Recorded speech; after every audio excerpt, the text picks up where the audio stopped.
En tiempos de la Revolución Ciudadana, el Ecuador presenció un esfuerzo continuo por mejorar la infraestructura energética del país, como lo demostraba la inauguración anual de hidroeléctricas que beneficiaban a todos los ecuatorianos. Sin embargo, en contraste, los gobiernos posteriores, encabezados por Moreno y Lasso, dejaron pendiente el 10% restante de la obra Toachi-Pilatón, evidenciando una falta de compromiso con el progreso del país. Esta diferencia entre un gobierno con amor por la patria y aquellos que parecen impulsados por el odio es palpable en el legado de infraestructura energética incompleta que dejaron. Terrible. Por odio destruyeron al país. Una ola delincuencial que nos ha quitado a padres, a hermanos, a hijos. Qué dolor. Esperamos que este año las cosas cambien. Desde la Comisión de Fiscalización iniciamos un proceso responsable para conocer qué pasó en el sector eléctrico.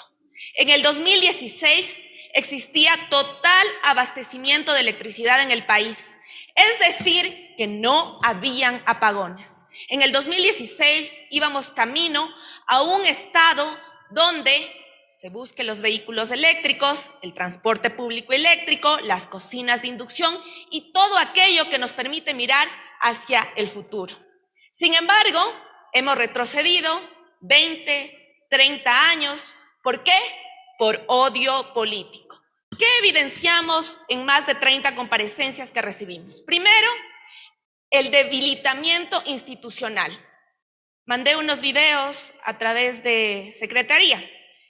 La ministra de Electricidad indicó que fue un error fusionar los 3 ministerios. Por favor, si me pueden ayudar con el video. Señor secretario, proceda.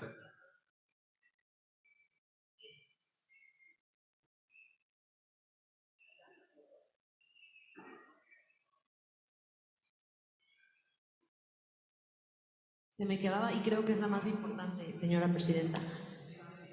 Es un error haber fusionado los 3 ministerios. Quería empezar por esa y la dejé para el final. Operativamente es ineficiente. Yo podría decir que parte de la pérdida de los recursos y de la toma de decisión que ha habido para los sectores, para los 3 sectores en realidad, ha sido la fusión de los ministerios. Muchas gracias. Se hablaba hasta ahí, por favor. Para poder reducir personal, para poder no tener un... Hasta ahí, por favor. De igual manera, la directora de la agencia de control, también mandé un video, dijo que uno de los errores fue fusionar las 3 agencias y que actualmente no existe ni siquiera la posibilidad de tener los vehículos con gasolina para realizar el control. Si por favor, señor presidente, me autoriza. Señor secretario, proceda, por favor. Para una actuación...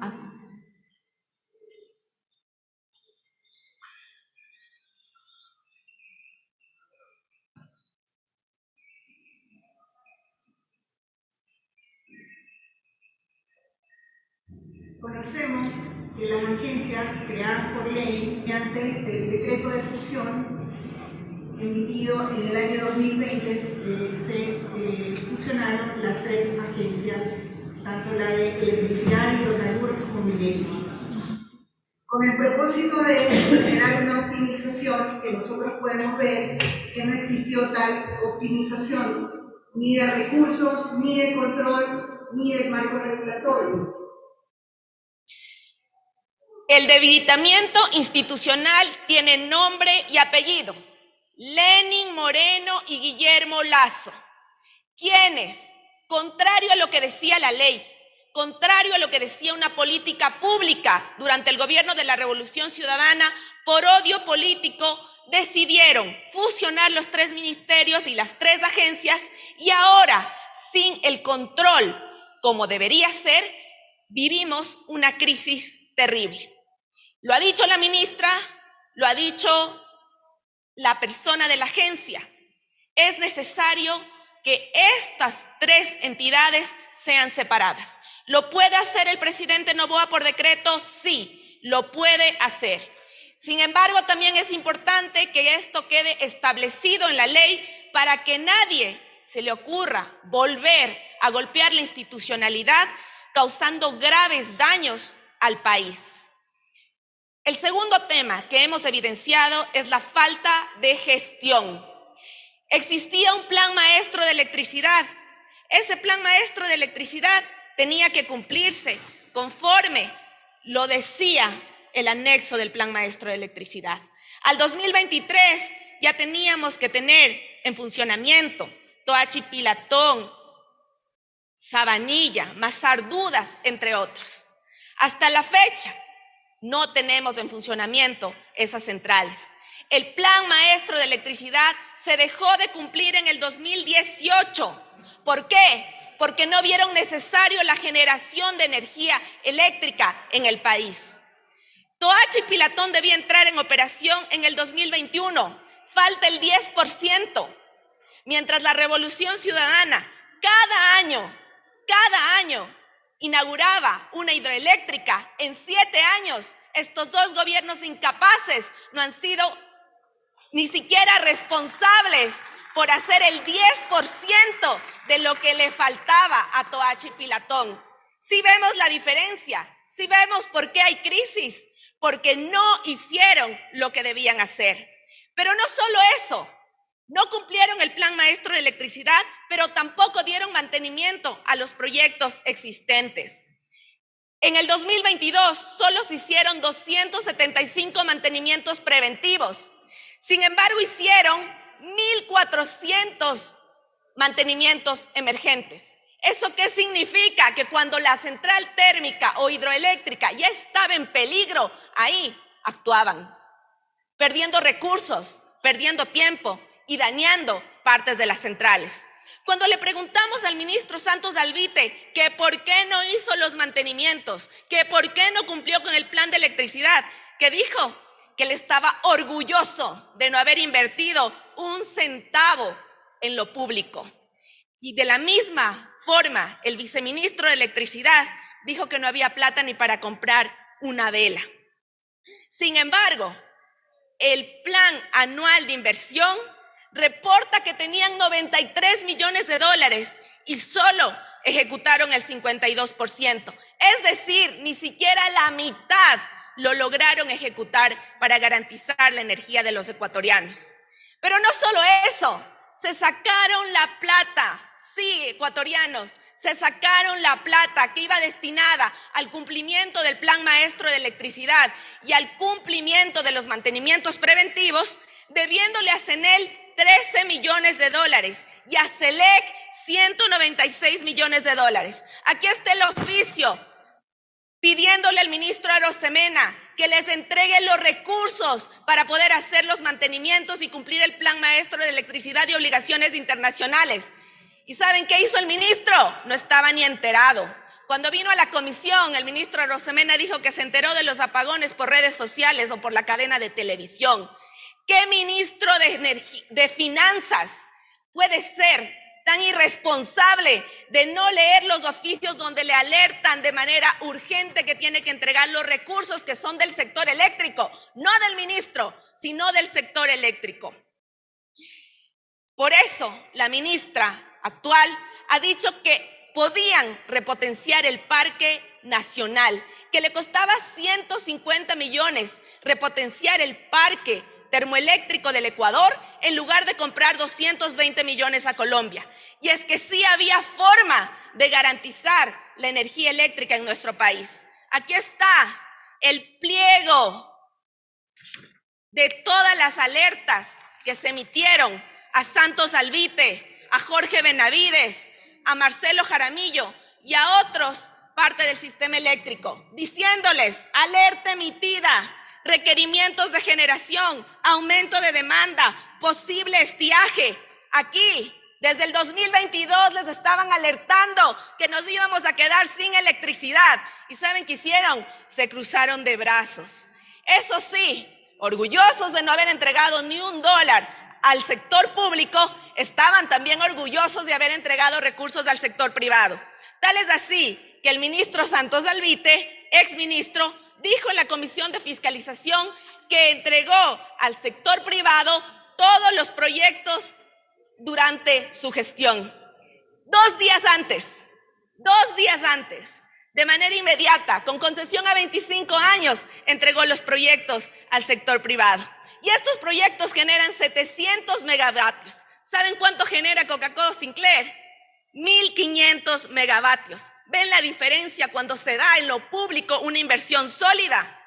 Por ejemplo, la inversión que necesitaba Toachi Pilatón era tan importante que iba a lograr 902 gigavatios. No se hizo, ni el 10% de terminales hidroeléctricas pudieron cumplirlo. La Contraloría General del Estado Tiene un minuto, compañera asambleísta. La Contraloría General del Estado, en la gestión de control, dice que emitió 99 acciones de control. Ninguna Santos Albite, ninguna Marcelo Jaramillo, ninguna a los verdaderos responsables de esta crisis. Yo quiero hacer un énfasis, lo que nos mantiene con electricidad aquí en el Pleno de la Asamblea Nacional y en todo el Ecuador. Si es que no fuera por Coca-Cola Sinclair, tuviéramos 9 horas de apagones diarios.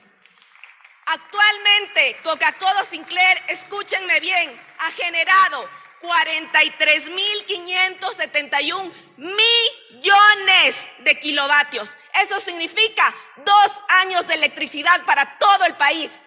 2 años de la electricidad que necesita el Ecuador lo generó Coca-Cola Sinclair, que no es un elefante blanco, que cada uno de nosotros estamos disfrutando de esa obra construida con recursos públicos. Ahorró millones de dólares en importación de energía y actualmente está generando un récord diario de 1.500 megavatios hora. A diferencia de los 700 megavatios que algún día parecería que vamos a ver del sector privado. Por eso, presidente Noboa, usted tiene la decisión de resolver sobre la entrega de Coca-Cola Sinclair. Ecuador no se puede quedar sin esa importante obra de energía. Únicamente, señor presidente, nosotros hemos mandado observaciones a la comisión. Esta ley no va a privatizar porque no lo permitiremos. La Revolución Ciudadana está en contra de las privatizaciones. La ley tiene que garantizar el servicio público eléctrico. Esta ley no va a aumentar las tarifas porque nosotros desde la Revolución Ciudadana siempre vamos a garantizar el derecho de los más pobres a tener los servicios básicos, entre ellas la electricidad. Jamás apoyaremos la privatización porque nosotros invertimos casi 11.000 millones de dólares en generación eléctrica. ¿Cómo vamos a querer que el sector privado empiece a hacer negociados con lo que es tan importante como el derecho a tener servicios dignos? La ley necesita una institucionalidad sólida. El ministerio no puede estar manejado ni fusionado por otros ministerios. En segundo lugar, tiene que haber sanciones clarísimas al incumplimiento del Plan Maestro de Electricidad y a los mantenimientos preventivos. Y en tercer lugar, nosotros, desde la Comisión de Fiscalización, haremos un informe técnico que le diga al país qué ha pasado y quiénes son los responsables, que son Lasso y Moreno. Y ahora tenemos que tratar de arreglar todo aquello porque dejaron el país en la oscuridad como en los 90. Están acostumbrados a destruir todo lo público para ir a lo privado. Y esta bancada, la de la Revolución Ciudadana, jamás lo permitirá. Estamos aquí para garantizar lo público y el derecho de los ciudadanos a tener servicios dignos. Muchas gracias. Es fundamental reconocer que la inversión en infraestructura energética no solo contribuye al desarrollo económico, sino que también garantiza el bienestar de la población al proporcionar una fuente de energía más limpia y accesible. La asambleísta Pamela Aguirre destaca la necesidad de un liderazgo comprometido con el progreso y el beneficio de todos los ecuatorianos y no motivado por divisiones políticas o resentimientos. En última instancia, la construcción de una infraestructura sólida y eficiente debería ser una prioridad para cualquier gobierno que aspire a mejorar la calidad de vida de sus ciudadanos y promover el crecimiento sostenible del país.